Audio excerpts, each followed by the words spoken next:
I'm sure if you're sitting here, you know who this is. She's probably one of the most gorgeous women I've ever seen.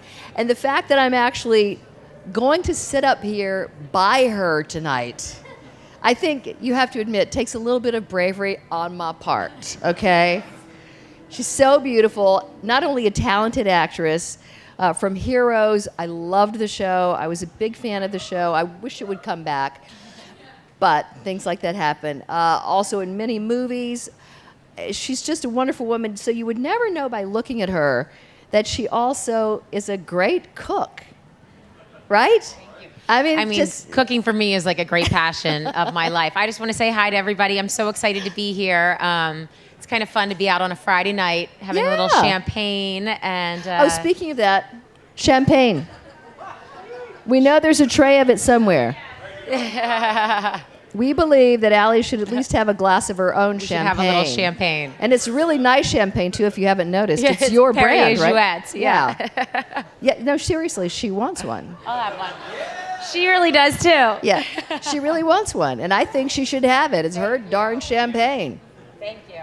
All right, if you have already a copy of her book, Kitchen Revelry, and that's a soft back, mine's a hardback cover. So, okay. What's in the stores? You have an I have the advanced reading copy. That's right. It's the almost a book copy, but I don't think it's probably changed all that much. First of all, can we ask you just a couple of things about your career? Yes. You started acting when? I really started acting when I was about 19 years old. I was supposed to go to NYU, and I deferred for a year. I was going to be a news broadcaster. And when I took that year off, I really was just exposed to this world of acting through a girl I know named Amy Smart.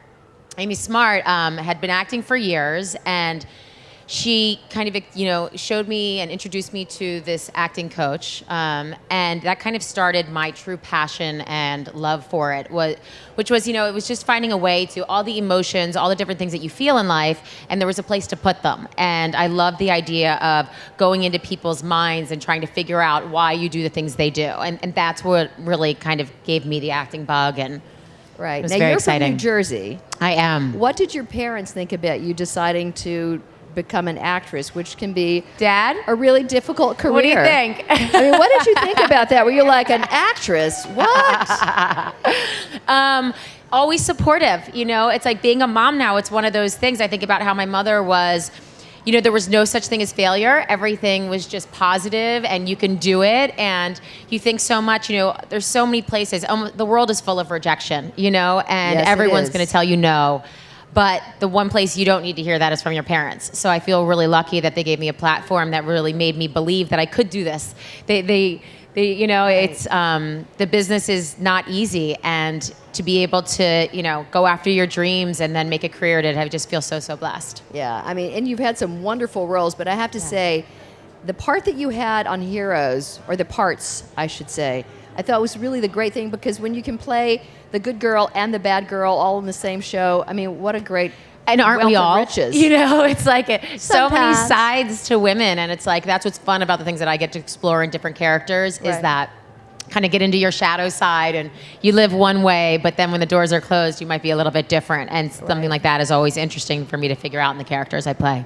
Yeah, and was Heroes a fun experience for you? Because I'm sure that was very time-consuming for those 4 seasons. Right. I mean, Heroes was an incredible adventure. I had moved back to New York for a year and wasn't sure whether I wanted to stay in the business. I just didn't know if I could handle it. I didn't know if I was talented. I was going through a transitional time that we all go through. And I came back and I booked Heroes. And that first year of shooting that, it challenged me in so many ways, and it really made me dig deep, and, you're working crazy hours, you have so much pressure on you, but it was enthralling. I loved the other, the actors that I worked with. I loved the family environment of shooting on a television show. I mean, you shoot 16 hours a day, 5 days a week, and that's what you become. You give it your all. And the first year and the first season of Heroes will always be a very special time for me. Yeah. I mean, it always bothers me, though, when a series like Heroes doesn't conclude. Right. Do you know? I mean, it really bothered me that they never wrapped it up. They just, it made me mad at NBC, quite frankly. I know. I was like, what? You're not going to wrap this up after people have been watching for 4 seasons, and now, okay, that's it. Yeah, I mean, that is one of the things where you don't have a lot of control. And when, No. it's the difference of working on a network than working on a cable station. And I'm doing a new television show with the guy who created Homeland and 24. Resident Evil. No, that's a movie I did. Oh, that's This is my new TV show called Legends. Oh, I haven't heard of it. Yeah, Tell so me. that's going to be on TNT, and I'm super excited about that. And the great thing about working on a smaller cable network is that you only do 10 episodes, so you can really keep the level of writing where it should be. And there's not as many people meddling. I think that cable, that's why you look at the great shows that are on Showtime, HBO. Really true. And that's why I'm super excited to work on that. I was hoping that you would read, written here, what is a reveler? Because I thought it was so well done. Thank you. The interesting thing, so this is my first book, and I didn't have any idea what I was getting into when I first started it. I took the proposal out to different publishers, and my proposal was massive. It was like 60 pages long, and it started as more of a scrapbook. And as this book got really edited down into the way I laid it out, which I laid it out on a calendar year, so it's September, October, November, and then 2 menus a month. And so when I looked at that, and I got really excited about what was the story that I wanted to tell and what do I love about cooking and entertaining. And for me, it's an attitude, it's a philosophy. So the philosophy for me of Kitchen Revelry is kind of right here. So what is a reveler? A reveler is someone who loves sharing their passion for good times. A reveler is resourceful, overcoming obstacles with some sweat and a splash of sass. A reveler knows when to sneak and splurge, when to find creative ways to make cheap look chic, and when it's worth it to spend the money. A reveler is all about fabulous fresh foods, an adventurous spirit, and effortless style. 1 part Zen master, 1 part MacGyver, and 2 parts Rita Hayworth. I love the Rita Hayworth especially. Very nice, really. Yeah.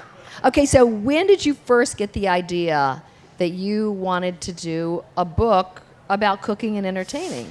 Well, I mean, I've been cooking my whole life with my mom. I mean, really, the kitchen was the place to be. And on top of that, they always threw dinner parties. And I remember sitting with my sister at the top of the stairs and hearing the laughter and the music. And so everything about great parties always had this feeling of, it made me feel really good. And so when I started throwing them myself, I put all this pressure on myself to make them perfect. And by trying to make them perfect, I ruined, I didn't enjoy the process. And so I created these dishes, or I'd make these dishes that were too hard, and I'd be sweating and nervous and miserable. And miserable. And you're spending all this time and money. And over the years, I've really learned the recipes that I know that work great at dinner parties. Do you always try to do that where it's like, okay, I know what works for me, and you don't try to always recreate the wheel every time somebody comes over? It's true. It's true. When I'm throwing a dinner party, I'm not trying out a new menu or a new recipe. Usually I've made it before. It's stressful. It's terrible. Right. It's a terrible idea. Don't ever do it.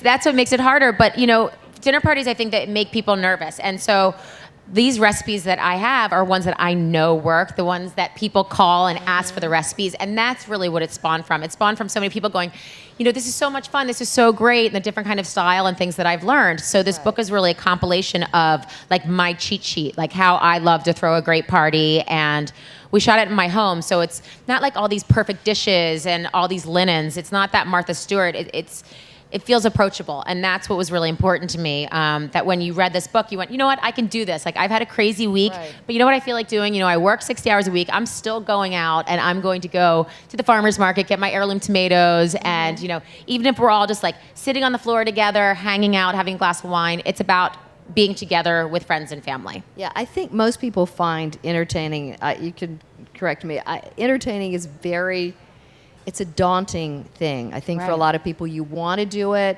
It sounds like it would be great to have your friends over. Yeah. But then you feel this enormous load of pressure come down on your shoulders. And I think, like you, everybody, it's got to be perfect. The table has to look perfect, and the food has to be perfect. And what are we going to drink? And where's everybody going to sit? And do I have enough forks and plates? And, it just spirals out of control. So I think a lot of people really just avoid it like the plague. Completely. And one of the big things in the book too is that because I laid it out on menus, maybe you just make one thing from one of those menus and the rest you go get at like your little, gourmet market and Yes. you fill it in that way. Right. Or you make a signature cocktail. Like I have one of my best friends, Deborah, her margarita in there, her spicy margarita, where you infuse your tequila with jalapeno and like that's so delicious. I saw that. And so yeah, so it's really it's fun recipes that work and kind of give a really great vibe. So did you always cook when you were a little girl? I've with your always mom? cooked. I mean, yes, like easy bake ovens with my sister down at the Jersey Shore. My grandfather was a gardener, and he would bring us like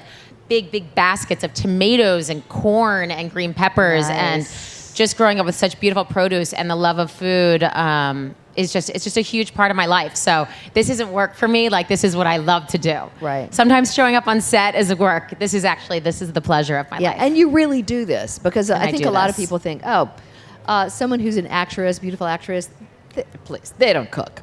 Right. They don't cook, but you do cook. Right. No, I cook all the time. And so, it's also when you're working on a television show, it's usually like 3 or 4 months, 6 months, and then I'll have, a weekend off or a couple months off. Right. And during that time, that's how I choose to spend it. I love creating different recipes. I love all my friends hanging out at the house. And that's just, that's really, really, really what my favorite thing to do is. And I know I read that your husband loves it when you cook in. Right. For dinners just for him. Yes, he requests. He requested my football menu last weekend. Now the football season's in. So. Okay, what is in the football menu? Blue cheese dip. So it's like Nice. a Stilton dip that I serve with celery. Like. Chicken cheesesteaks with caramelized onion and fennel. That's kind of my take on the Philly cheesesteaks I grew up with. Right. I do good girl, gone bad cookie shakes. So you take Girl Scout cookies, you add a little rum, milk, serve those babies up. Which are delicious. Sounds devastating. Yeah. So a Bloody Mary bar. So yeah, it's food that I love. And it's like you don't want things that have like 50 ingredients. It's like 5 or 6 ingredients, things that don't take that long to make, but are just really flavorful. I read one time about and I couldn't even tell you who it was, honestly, but it was somebody who was fairly well known for entertaining. And she did something that she thought put her guests at ease because also when you go to a dinner party, right. especially if you're the first person there, right. and somebody's got to be the first person true. there. I mean, somebody's got to walk through the door. She would always answer the door in her robe as though she wasn't quite ready. I love that. And then everybody would be like, oh, are we early? No, you're fine. Come on in. I want you to do this and you to do that. And that's an amazing idea. I might take that tip, wasn't actually. it? I mean, yes. I thought that's really great because it immediately lowers the tension level in the room. I often, will, like if I'm doing something and I'm putting on a dress, I'll show up barefoot just to try to kind of take the edge off. Or, something I always like when I'm doing my charcuterie plate, my cheese plate, I don't ever have it perfect. I like things very, very messy so that people aren't nervous to eat it, that you're excited to get in there. Yeah.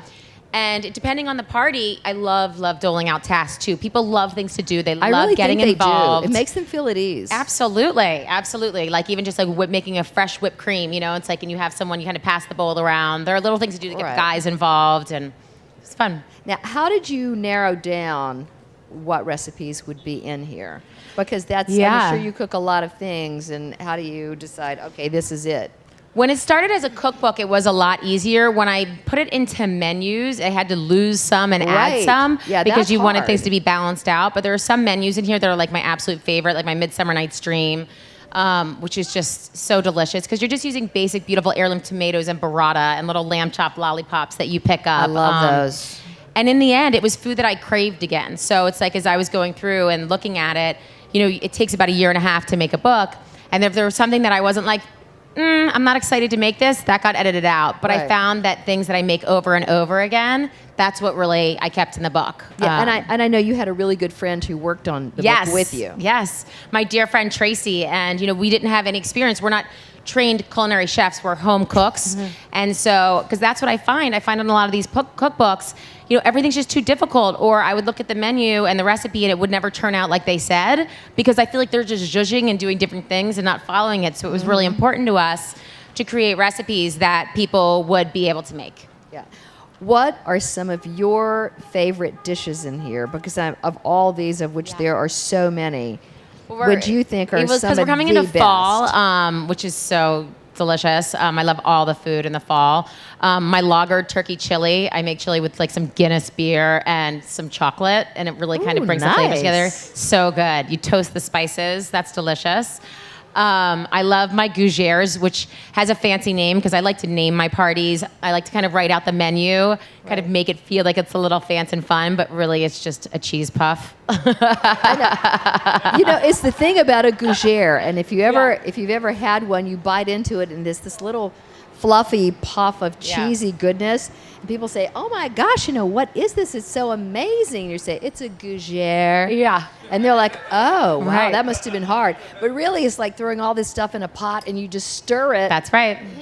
Put it on the thing, and it's gougère. It's true, and I keep them all through the holidays because it's something that when people pop into your house, you can keep them in the freezer. So I'll make a batch on a Sunday. You kind of freeze them preformed, and then when you throw them in the oven up to like 2 months later, Really? people are like, "Ooh." I've never and you're done like, that. You know. So that's what I like too. I don't like having to cook the day of. A lot of my recipes you make the night before, and they're things that get better. So I have like a braised short ribs with balsamic vinegar. I saw that, which looked amazing. I mean, it's such a winner. Like people come over and you just giving them this really succulent, beautiful braised meat. And I make them Friday night, serve it Saturday. Right. And then you're not worrying about it all day. You can kind of get it up, most of the cooking done. And I guess the balsamic gives it that little touch of sweetness. That's right. The tang. The little tang. Yeah. And I was also reading here something about ricotta meatballs simmering on the stove. Yes. That stuck with me. Tell me about those. Those get made in my house like every 2 weeks. I make them constantly. The ricotta cheese in it is what makes them special to me. It really keeps them moist. And then I add fennel seeds to it and cumin. And I think those are like kind of like two little secret ingredients that really make them delicious. And I don't fry in my house. I mean, unless you have a fryer, I don't know who's frying. I mean, it's such a specific thing. I feel like there are things that you can get better in a restaurant, and I'm not going to try to cook those at home. Right. So, and I also felt like my meatballs were always falling apart, so I just quickly bake them and then put them and let them finish cooking in the sauce. And that, they're still so delicious, but they're not so heavy. And they sound amazing. Try them out and send me a picture. I mean, I definitely will. I'll send you a picture. People have been tweeting me pictures, and it's so much fun to see, kind of across the country what people are responding to. You all have to go home and cook something and then tweet it to Allie. Yes, for sure. And she'll know what's going on. Now, are you a baker? Because I think a lot of people they're either a baker or they're a cook, but they're rarely both. Yeah. I don't like to bake. I will always buy a dessert. You because I just know that they're going to do it better than I'm going to do it. Right. There are places. I mean, I love the smell of things baking in my house. I'm not the best baker, so I keep it simple and delicious, like things that I know are going to work. Like my decadent brownies, I make that's another thing I make like every week because they're just so delicious and they're easy. It's like one dish, quick and in the oven. Oh, I love that. And I don't like a lot of mess. Like a lot of pots and pans is just a waste of time. And I can't make a pie crust either, so I do things like a crostata, which is taking a pastry dough and you just kind of push it out rather than having to have it perfectly rolled. And then I do that with apples and an aged Gouda, so it kind of brings a sharpness to it like a down under apple pie. I hate to tell you this, but I really cheat with Pillsbury pie crust. Great.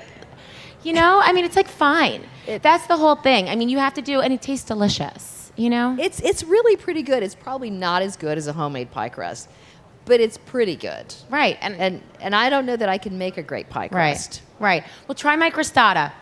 See if okay. I'm thinking you might really love that one. Yeah, and if I don't have to make it, I could never get something like that into a circle. It goes into a rectangle, and it never works for me. And it's like it's a mess. And I think, why am I doing this? When Pillsbury's right there in the counter. It's insane. Totally. Now, how long did it take you from idea to here, where it's out? Probably about 2.5 years. That's a lot of work. It's been a lot of work, but I'm never one to complain. I'm someone who loves being busy. I love to have great dinners. I love to drink great wine, but then I like to work all day too. I'm someone who really enjoys that in life, and if I'm not pushing myself and being challenged, I don't feel full. And then it's like, that's for me why I really feel like I get to indulge. I get to treat myself to things because then I work really hard for other stuff. And I know your husband is an actor. Yes. So how do you guys balance all of that, acting, careers, books, and you have a little boy, Teddy. That's right, Theodore. We've been really lucky that our work schedules have kind of flip-flopped. I be working and then he's working. And, our son is so young that I'll bring him to set with me. Nice. Because he's just in preschool. He's just still really tiny. But that's something as he gets older that, we'll think about, because I always want to be very, there for him. I mean, my son's like the greatest priority of my life, so. Right.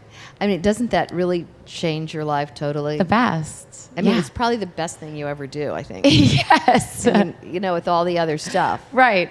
No, it's so incredible. And it's like, it was a question for me, like whether I put him in the book or not, because you see, I'm not comfortable in him like doing any promotional things or doing ads or any Right. of that. But this book is such a personal expression of my life that it felt wrong to almost not have him in it and to not shoot at my home. It's truly what I cook and an expression of how I love to throw parties over a year. I love the fact that you shot it in your home. Yeah. That kind of surprises me. Yeah. I don't know why, because I just... You're killing me that you don't have the color pictures. I'm like, oh my gosh. Sorry. I like them in black and white. My book. My book, and I'm holding the wrong one. Maybe I should get a right one. Thank you. Thank you. Thank you. Thank you. My hero. Thank you. Oh, it is nice. Look at that hardback. Yes. I really had the jazzed down version, didn't I? Oh, something else I really wanted to ask you about, because these recipes are not really, they look like they're relatively healthy, but they're not low cal by any stretch of the imagination. But I read in here that you also are a big cleanser. It's both. So when I laid it out, I feel like, pretty much my September, October, November, especially November and December is when I cook my most decadent. It's the holiday time. You're going to parties. You're drinking tons of cocktails. You're eating lots of cheese. And you know what? For me, that's the time to do it. And then usually when January hits, I'm like, okay, I'll try to just eat vegetables that month. So my January month, which is still delicious, it's like a Moroccan vegetarian tagine and vegan chocolate truffles, which, are so delicious. And some cookies were even in there for your cleanse. Almond meal cookies. Yeah, so I make my own almond milk, and then you can make the cookies from the leftover almond meal. And so it's a balance in the book of things, like, because I do eat really decadent, and then I'm like, okay, you need to, eat a little bit better, and I try to honor my body with what it craves. But you've never been able to do like just a juice cleanse. No. I try can't with good either. intentions and fall apart at like 2 o'clock. Yeah, it's terrible. I've done it for 3 days one time, and Oh it my was gosh. like I can't do this any longer. It's devastating. That's incredible, though, that you lasted for 3 days. Well, I was being filmed, so I felt like I had to Right. do this for the camera. I did cheat on the caffeine part, though. Right. After that Yes. first day, it was like this terrible pounding headache, and you're like, no, I'm having some tea. Right. Absolutely. Right. Now, do you really and truly make your own almond milk? I do, not all the time. I mean, I definitely buy it a lot, Right. but when I do, then I make the cookies. So it's kind of like a 2-in-1 for me, because the cookies are made with coconut oil and banana and carob chips. So they're just like, they're so healthy for you. I love almond milk, but I have never even considered the idea You got of 2 things for this making weekend, 3 things. my own almond It's so milk. easy because you just soak your almonds, put them in a blender with water, add some dates, some vanilla. You don't And even need then to add the the milk dates. just kind of comes out of it, and the rest Push it through a is left? cheesecloth, and that's all your almond milk. I mean, it's so easy. Does it really taste better than the store-bought? It tastes decadent. No, it tastes like richer, and when you're adding fresh dates, like it adds that little bit of texture to it too, and Yeah. that sweetness. Yeah, It's yeah. delicious, and the I'll have iron. to try and- that. Yeah. I love this book, and Thank I know you. there are guys out here who would like to ask you some little questions for Allie. Anybody? Hi, Allie. I've been following your career for many years. Okay, Aunt Debbie, thanks for being here. Oh, Aunt Debbie. What I'm curious about, and I know you can really cook because I've tasted This is your it. excuse to ask her anything you want. Yeah. She has to answer. I'm real curious about cooking for your son now that Yeah. you have a child. Are you looking at making a cookbook for him? Oh my gosh. Right now I feed him what I'm making for dinner, and I'm really lucky that he'll eat some salmon, he'll eat some of the broccoli. He can spot kale from a mile away. He will not touch anything like that. He can see it, he can He's say been it. overexposed, I He suspect. will not touch it. So, and I also love to make him cupcakes and brownies. So I kind of balance the two of it. But with him being so young, I don't know how he'll be like at 4 or 5, and if he'll still stay like that. But I think maybe in like 5 years or something, that's something I could be interested in. I don't have enough perspective, I think, on parenting yet. Because I'm still learning, but maybe one day, or you can give me some of your recipes. Thank you. I think she'll do great too. I don't think that will be a problem.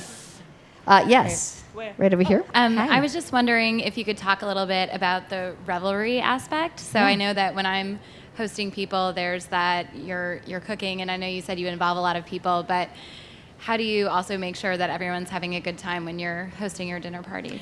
I think it's enlisting a friend, whether it's a boyfriend or a friend or someone there that makes sure they can help you. And I also think a lot about when I'm throwing a dinner party, it's like knowing yourself. And if you're someone who gets really stressed out or overwhelmed, prepare the things the day before. Start like 3 or 4 days before. Do your shopping one day. Then make things that stay and actually get better over a couple days, so you don't put all that pressure on yourself in one day so that you can have fun. I've burnt things a lot and just ordered in pizza. And sometimes you just need to do that. Worst things could happen. You know? And it's like burn, cry, reapply. Like, you know, if you burn something, you burn yourself, you know. For me, cry it out and then get back out there with a smile and have fun, you know? Because that's the biggest thing. It's like, it's your attitude. And if you're having a good time, they will have a good time. That's really true. One time in my kitchen, and I was taking a roast out of the oven with company in the next room, and they could see into the kitchen. And I had it, but it was heavier than I thought, and it started going down, and I couldn't catch it. So the roast tumbles off, the fat hits the oven, and it goes like this big whoosh of flame, and the roast falls onto the floor, and everybody's like, "Is everything okay? Everything's fine. It's fine. Yeah. We're good. We're all good." I just rinsed that little roast off. That's right. That's right. Honey, I served it. That's right. I mean, there was really no choice. It's the Julia Child way, right? You know, crap happens. It absolutely does. And what happens in the kitchen stays in the kitchen. That is absolutely right. Which is harder these days, though, because kitchens are open oftentimes to every room, and everybody's standing right there, almost like it's a performance art or something. Right. It's like, there's nothing happening here. Move along. Right. Yeah. No, it's true. It's true. But it's fun. So do you throw parties? Do you like to throw them?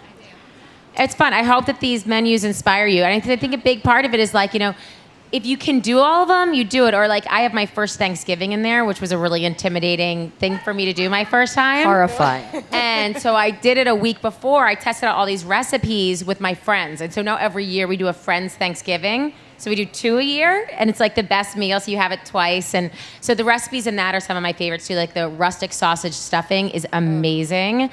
My turkey is so wonderful. And then there's a ginger snap pumpkin pie, because I've said it, I don't make pie crusts. So I make it out of ginger snap cookies. That sounds delicious.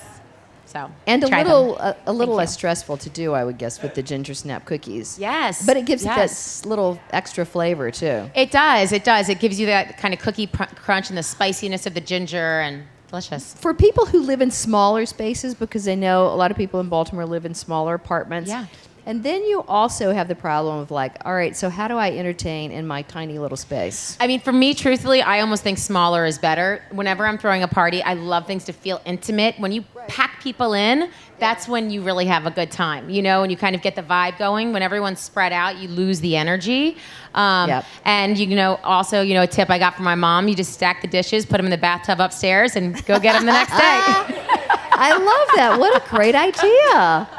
Put them in the bathtub. Go get them the next day. That is wonderful. Any other questions for Allie? Oh, got a couple, actually.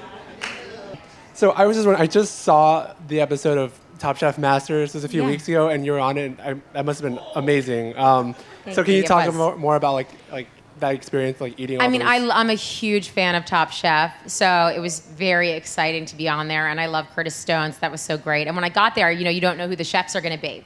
So you go in, and I did a quick fire, so you're judging what they make in like half an hour. And it's so hard because in Top Chef Masters, it's all these incredible chefs. So you feel so bad when you're critiquing it because it's all amazing, you know? But it was really just a great experience, and to see how people interpret an idea. And, you know, like the idea was like, what can you make, but like a nachos, like a gourmet nacho. And that kind of spawned for me, like growing up with some kind of blue cheese dip. And in my book, I do like a Stilton dip. So it's taking something and kind of giving it a gourmet twist. But I loved being on it and kind of getting to meet all the chefs. And that's what's really been fun about this experience, too. I've been to a couple food festivals, and just, you know, these guys are just incredible in the kitchen, and women, you know, and to watch them create, and it's their art. And that's what food is. It's like I love going out to dinners at great restaurants and seeing that really beautiful, perfect food.